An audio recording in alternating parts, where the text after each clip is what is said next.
Hello my viewers and my friends, how are you?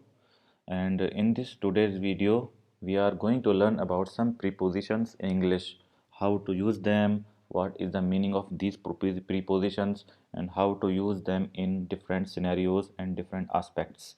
So let's start learning all these prepositions. So first preposition is in.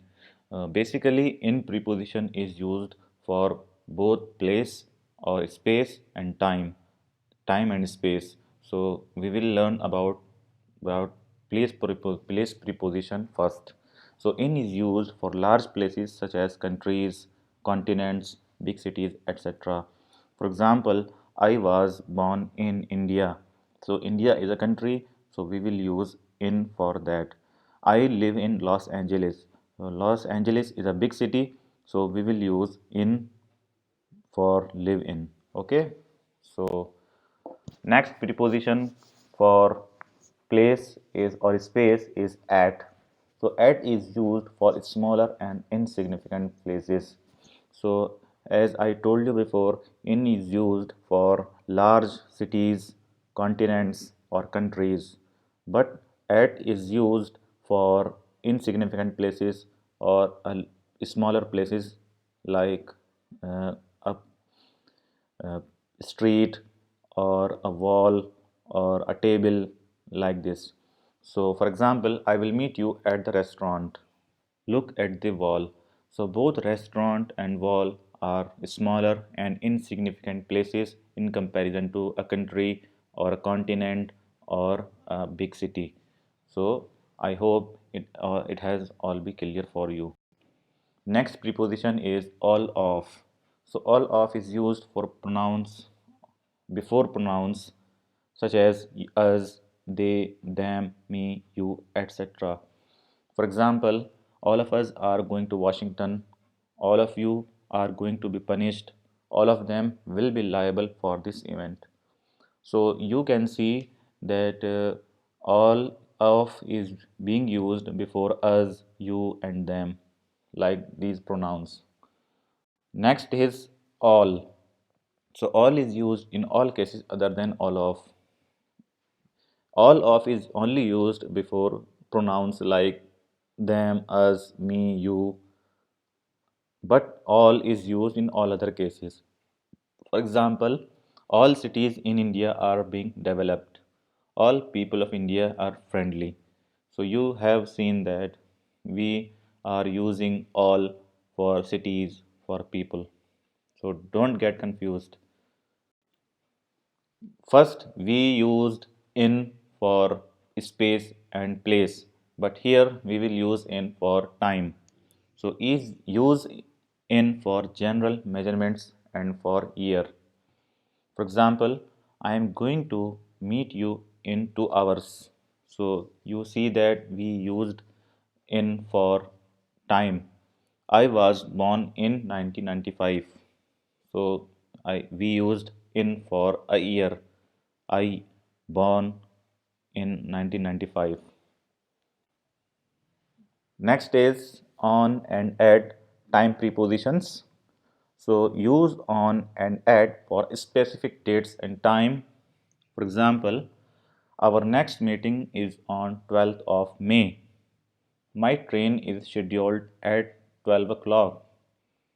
So on and at are used for specific dates and time when you are sure that you are going to do something on that particular date or on that or at that particular time. Specifically, we use on for dates and we use on for dates and we use at for time. For example, we have provided an example here. My train is scheduled at 12 o'clock, but on is used for date 12th of May. Let proceed further. And our next preposition is beside. Beside is a preposition that means nearby. For example, we live beside a police station, which means that we live nearby a police station. My school is located beside railway station. So, which means that my school is located nearby a railway station. Besides, besides is an adverb and a preposition that means in addition to. So please don't get confused between beside and besides, because there is only a difference of s and additional s, beside and besides. So besides means in addition to. For example, besides my suitcases, I am bringing my two boxes. I am a language fanatic person besides being an engineer. So it means that in addition to my suitcases, I am bringing my two boxes. In addition to being a language fanatic person, I am also an engineer, which means that. So our next preposition is among. Among is used for a group of three or more things or items. For example, he is popular among his friends. Or you can take another example. She is popular among his family members. Between. Between is used for two persons or items. Don't forget that between is used only for two persons or items when we make a comparison between them. E.g., for example, I am in between my sister and brother, which means that my sister is elder than me and my brother is younger than me. So I am between both of them. So there are two persons only here. On versus upon versus onto. So on indicates that something is already in the position. For example, the book is on the table. So here you can see that the book is placed already on the table. So it is not being taken by someone from other place. It is already placed on the table. Onto indicates movement a thing from one place to another place on a surface. So for example, could you move those clothes onto the sofa? So look critically at this and you will understand formally. Upon is a formal form of on and is old fashioned, but you can use this preposition very well. For example, the idea is based upon two principles. You can also use like this, the idea is based on two principles, but more formally we will use upon. The idea is based upon two principles. To, word that comes before to, senior, junior, prefer, prior, superior, inferior, preferable. For example, he is superior to me. I am senior to my friend by 2 years in college. Tea is more preferable to coffee. So only these words uses to, okay, and other words don't use to.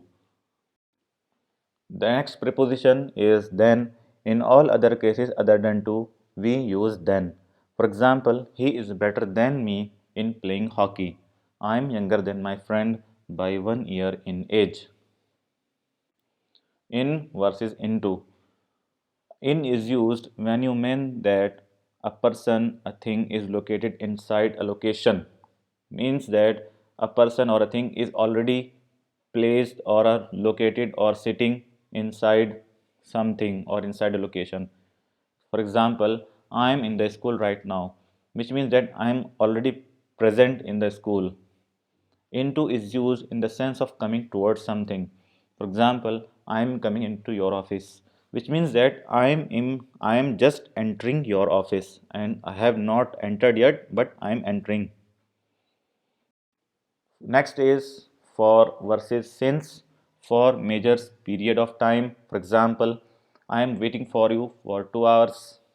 I am teaching English for 5 years. Since is used to describe point of time or starting point. For example, I am teaching English since 2015.